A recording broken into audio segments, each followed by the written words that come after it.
Para que esta historia tenga sentido, debo aclarar algo importante desde el inicio: tengo una discapacidad auditiva. No soy completamente sorda, pero me cuesta escuchar con claridad, sobre todo cuando hay poco ruido ambiental o mala iluminación. He aprendido a vivir con ello, aunque a veces me deja vulnerable en situaciones que otras personas quizá manejarían mejor.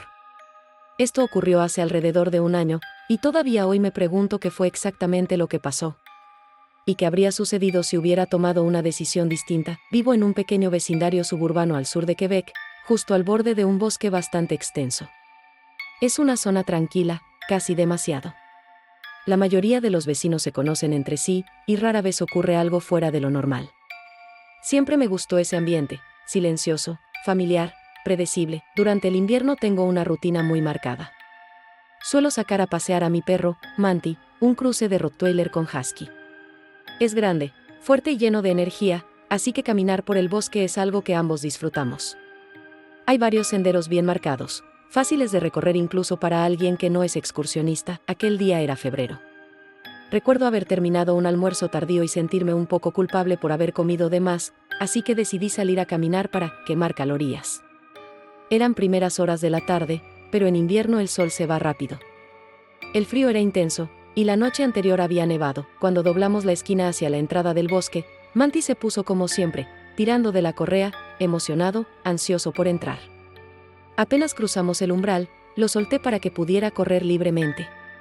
La nieve estaba casi intacta, salvo por algunas huellas de botas y manchas amarillas que delataban que otros perros habían pasado antes. Caminamos durante unos 30 minutos sin ver a nadie. No me sorprendió, la mayoría de las personas va temprano, antes del mediodía, porque el sol se pone alrededor de las 4. Entonces llegamos a una bifurcación. Uno de los senderos tenía huellas. El otro estaba completamente limpio, como si nadie hubiera pasado por ahí desde la nevada. No sé por qué, pero eso me llamó la atención. Me sentí un poco aventurera y decidí tomar ese camino. Conocía bien la zona y tenía claro hacia dónde llevaba. El sendero desembocaba en un claro amplio. Me pareció un buen lugar para detenerme. Saqué unos binoculares que me habían regalado en Navidad con la idea de observar aves. Mientras exploraba el borde del bosque, algo llamó mi atención: una forma extraña entre los árboles. Demasiado geométrica para ser natural. Al enfocar mejor, lo vi con claridad: una lona azul y lo que parecía un refugio improvisado. Como una especie de campamento. Sentí curiosidad, pero también una incomodidad difícil de explicar. Estaba oscureciendo, y decidí que lo mejor era regresar. Me di la vuelta y comenzamos a caminar de regreso. Manti corrió unos metros adelante, como siempre. Pero algo no estaba bien. Su comportamiento había cambiado. Estaba rígido, atento, olfateando el suelo con insistencia, como si siguiera un rastro. Miré hacia abajo. Y sentí un nudo en el estómago. Había huellas nuevas en la nieve. Eran grandes. Mucho más grandes que las mías. Incluso comparé mis botas con ellas, incrédula. No coincidían, no había otros desvíos. Eso significaba que esa persona había pasado por el mismo sendero. Y, de alguna manera, yo no la había visto ni oído. Pensé que quizá había pasado mientras yo usaba los binoculares. Intenté convencerme de que no era nada. Seguimos caminando. La luz ya era escasa, pero aún podía distinguir el camino. Entonces Manti se detuvo en seco. Comenzó a ladrar con una furia que nunca le había visto.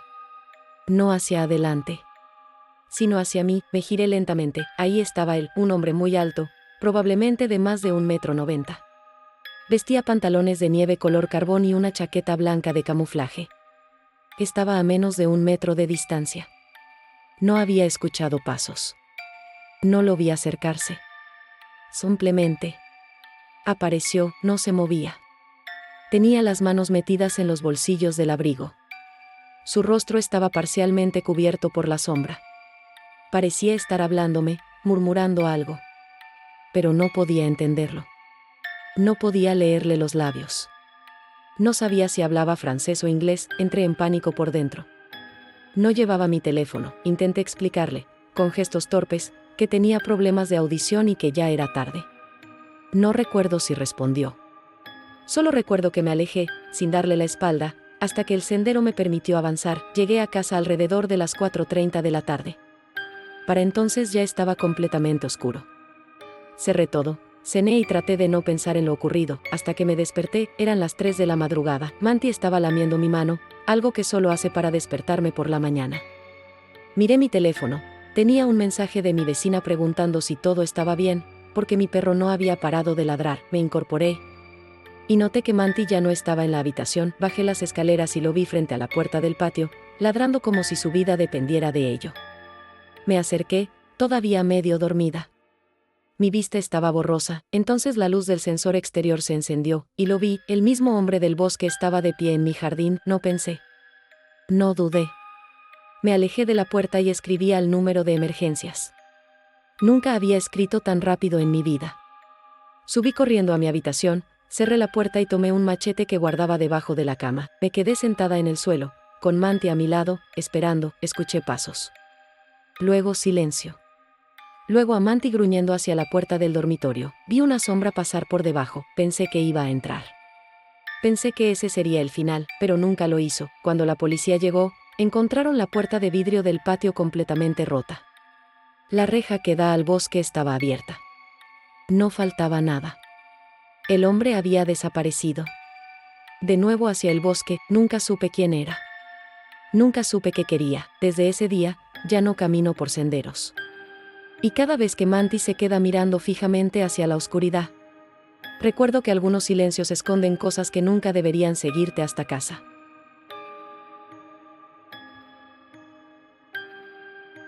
Mi nombre es Embe. En ese momento tenía 16 años y vivía en Illinois con mi hermana menor, Kate, que tenía 15.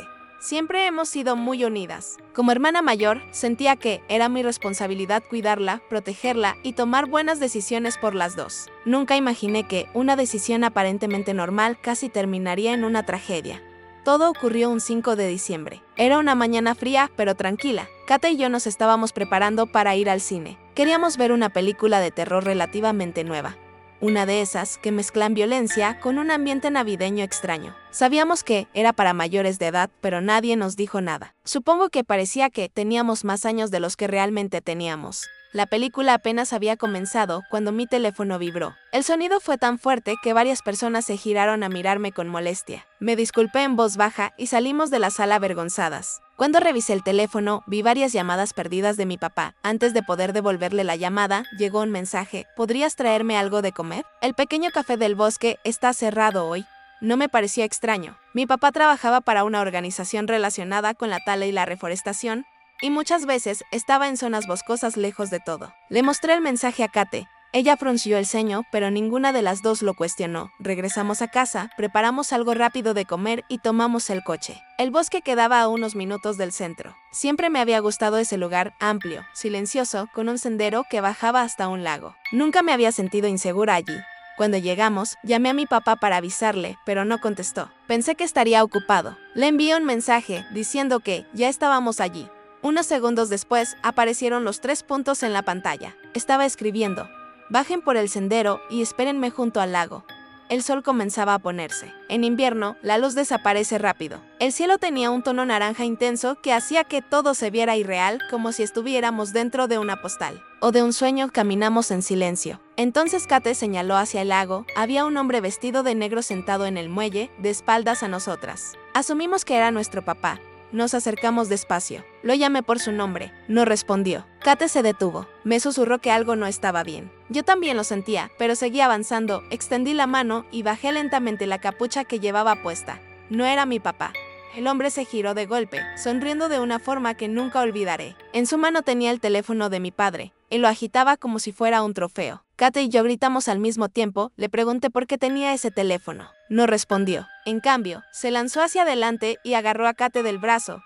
Ella gritó con todas sus fuerzas. No sé de dónde saqué la fuerza, pero logré tirarla hacia mí y salimos corriendo. Nunca había corrido así en mi vida. El miedo nos empujaba. Detrás de nosotras escuchábamos pasos, cada vez más cerca. No miré atrás. Llegamos al coche. Cerré la puerta de un golpe y lo bloqueé justo cuando él apareció en la ventana. Me agaché instintivamente mientras daba reversa y salíamos a toda velocidad del lugar. Cuando llegamos a casa, nuestros padres estaban allí. Mi papá había vuelto antes de lo esperado. Les contamos todo entre lágrimas. Él estaba furioso. Su teléfono había sido robado mientras trabajaba. El hombre del lago había usado su celular para engañarnos. La policía recuperó el teléfono esa misma tarde. Dijeron que no podían hacer mucho más, pensé que ahí terminaba. Todo me equivoqué, eran cerca de la 1 de la madrugada cuando recibí un mensaje de un número desconocido. Me gusta que tu casa esté iluminada solo por la televisión de tu cuarto. Sentí que la sangre se me congelaba. Pausé la televisión. El silencio fue absoluto. Entonces escuché un leve ruido afuera de mi ventana. Mi habitación estaba en el segundo piso. Me acerqué lentamente y miré por las persianas. Era él, estaba sonriendo y apuntando hacia mi ventana. Grité y me alejé justo cuando el vidrio se rompió. Mis padres y Kate entraron corriendo. Les grité que se agacharan. Corrimos al cuarto y lo cerramos con llave mientras Kate llamaba a emergencias. Escuchamos otro golpe fuerte abajo, en la cocina. La policía llegó minutos después. El hombre ya no estaba. Revisaron el exterior y luego el coche. Fue entonces cuando encontraron un pequeño rastreador oculto en una de las ruedas. Así había sabido dónde vivíamos. Nunca lo encontraron, nunca volvió. Pero desde ese día entendí algo que me persigue hasta hoy: no todo mensaje viene de quien dice enviarlo. Y no todos los peligros se presentan como amenazas evidentes. Esto ocurrió en 2021, en pleno invierno y durante uno de los momentos más extraños y caóticos que recuerdo de mi vida. Era la época más dura de la pandemia, cuando el tiempo parecía no avanzar y los días se mezclaban unos con otros. Si tuviera que describir ese día con una sola palabra, sería agotador. Había estado trabajando desde casa desde temprano, reunión tras reunión, llamadas interminables y discusiones que parecían no llegar a nada. Cuando por fin cerré la última videollamada, habían pasado casi 3 horas más de lo previsto. Mi familia llevaba bastante tiempo reunida en la casa de mis padres, al norte del estado, y yo apenas estaba apagando el ordenador. Antes de salir, me preparé 2 tazas grandes de café para llevar. No suelo hacer eso, pero algo me decía que iba a necesitarlas. Apenas abrí la puerta de mi casa, entendí que el viaje no sería fácil. La nieve caía con fuerza, el viento soplaba en ráfagas violentas y las calles estaban casi irreconocibles. Los quitanieves no se daban abasto y el suelo ya tenía una capa espesa de nieve acumulada. Mi coche no era precisamente el mejor para ese clima. Era viejo, ruidoso y poco confiable, pero aún así decidí conducir con cuidado. El trayecto fue lento y tenso. En algunos tramos apenas podía ver las líneas del camino. Llegué a la casa de mis padres alrededor de las 9 de la noche. La cena ya había empezado, pero el ambiente era cálido. Me relajé, comí, bebí un poco y me perdí en conversaciones con familiares a los que no veía desde hacía meses. Por un momento, olvidé por completo el clima exterior. Cuando miré el reloj, ya pasaba de la medianoche. La nieve seguía cayendo. Estaba cansado, un poco mareado por el sueño, y solo quería llegar a casa. Me despedí y salí nuevamente al frío. El coche estaba cubierto por una nueva capa de nieve, como si hubiera pasado horas estacionado allí. Las carreteras estaban completamente vacías. No había otros vehículos, ninguna luz, ningún sonido, salvo el del viento. Durante varios minutos conduje despacio, concentrado, pero cometí un error. En un tramo largo y aparentemente recto, aumenté un poco la velocidad. No parecía peligroso, hasta que llegué a una curva. El coche perdió adherencia. Sentí como el volante dejaba de responder. Intenté corregirlo, pero fue inútil. Todo ocurrió muy rápido. El coche se deslizó, salió del camino y chocó contra algo sólido. El golpe fue seco. El airbag se activó y el mundo quedó en silencio. Me quedé sentado unos segundos, tratando de entender qué había pasado. Tenía el corazón acelerado y las manos temblando. Por suerte, no estaba herido, pero el coche estaba completamente atrapado, hundido en la nieve, lejos de cualquier señal de ayuda. Llamé a la asistencia en carretera. Me dijeron que enviarían una grúa, pero que, debido a la tormenta, tardaría al menos 40 minutos. Después llamé a mi padre. Me dijo que iría a buscarme y que no saliera del coche. Así que esperé. El viento golpeaba el vehículo, haciendo que se sacudiera ligeramente. El silencio del lugar era inquietante. No había casa cerca, solo bosque, nieve y oscuridad. Entonces lo escuché. Pasos. Al principio pensé que era mi imaginación, pero no. Eran pasos claros, avanzando lentamente sobre la nieve. Traté de mirar por las ventanas, pero estaban cubiertas. Abrí la puerta del conductor y salí. El frío me golpeó el rostro. Miré alrededor del coche, pero no vi a nadie. En cambio, escuché otro sonido. Era extraño, difícil de describir. No eran pasos, sino algo más profundo, irregular, que provenía del bosque. Vi movimiento entre los árboles, como una sombra desplazándose. Llamé en voz alta, preguntando si había alguien allí. Nadie respondió. Sentí un escalofrío recorrerme la espalda. Volví rápidamente al coche y cerré las puertas con seguro. No pasó ni un minuto cuando los pasos regresaron. Esta vez estaban más cerca. Algo golpeó el costado del coche, no con fuerza suficiente para romperlo, pero lo suficiente para hacerme sobresaltar. Respiré hondo y salí otra vez. Fue entonces cuando noté las huellas. Había marcas en la nieve rodeando el coche. No eran mías. Daban vueltas alrededor, como si alguien hubiera caminado observándolo desde todos los ángulos. Las huellas se alejaban del lado del pasajero y se internaban en el bosque. Sentí una mezcla de miedo y confusión. ¿Alguien había estado allí todo ese tiempo? Avancé unos pasos, siguiendo el rastro. Más adelante, las huellas se mezclaban con marcas desordenadas en la nieve, señales de que algo había ocurrido allí. No quise investigar más. Regresé al coche con rapidez. Cuando abrí la puerta del conductor, sentí que el estómago se me hundía. Había algo dentro, algo que no debía estar ahí. No me detuve a pensar. Cerré la puerta de golpe y salí corriendo por la carretera, sin mirar atrás, avanzando a ciegas en medio de la tormenta. Sentía que, si me quedaba un segundo más, algo terrible ocurriría. Entonces sexta luces. Un coche se acercaba. Era mi padre. Me lancé hacia él, agitado, hablando atropelladamente, tratando de explicarle lo que había pasado. Al principio no me creyó. Pensó que estaba en shock. Regresamos juntos al lugar. Las huellas seguían allí, las marcas en la nieve también, pero aquello que había estado dentro del coche ya no estaba. Solo quedaban rastros, como prueba silenciosa de que no lo había imaginado. La grúa llegó poco después y se llevó el coche. Mi padre me preguntó si quería llamar a la policía. No tenía fuerzas. Estaba exhausto, física y mentalmente. Nunca supe quién o que estuvo en ese bosque esa noche. Tal vez fue una persona, tal vez no, pero desde entonces, cada vez que conduzco por una carretera vacía en medio del invierno, recuerdo esa noche, y no puedo evitar preguntarme cuántas veces hemos estado realmente solos, solo porque no vimos a nadie.